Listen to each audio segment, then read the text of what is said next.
Hi everyone, good day. Ito naman po ang kaibigan niyo si Jake. Sana po na isa mabuti kayong kalagayan.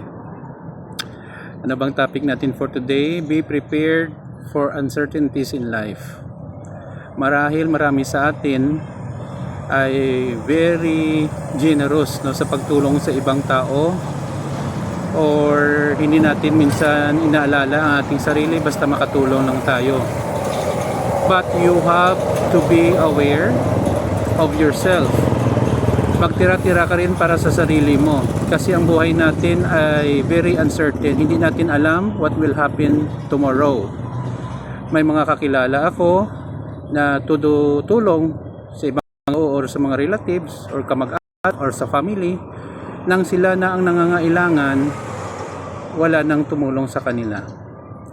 Again, ang pagtulong ay voluntaryo, guys. Huwag natin isipin na may kapalit or they will help you back.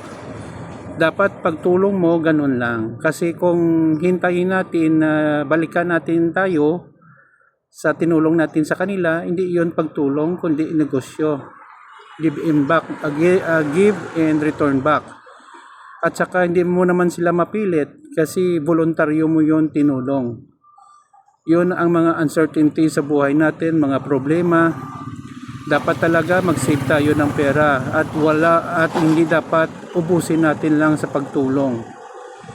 Remember guys, hindi lahat ng tao, mga kaibigan natin, kapamilya, kahit kapatid mo, maaasahan natin all the times. May mga buhay din sila, may mga pamilya din sila, at importante sa lahat, tandaan natin, may mga challenges din sila at problema na hinarap sa kanilang buhay.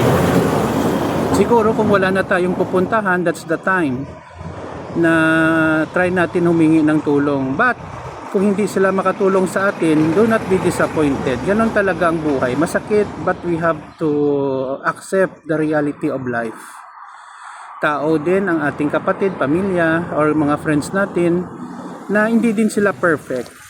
At may mga ugali din sila na hindi guro sang-ayon sa ating mga gusto, huwag natin pilitin. So ang masasabi ko lang, just prepare for unexpected problems and uncertainty sa buhay natin. Ganon talaga ang buhay ng tao. Dapat preparahan natin lahat ng bagay. Yan lang po guys, maraming salamat sa inyong panonood sa aking mga vlog. Please follow me in my Facebook and YouTube channel. Please subscribe kung hindi pa kayo nakasubscribe.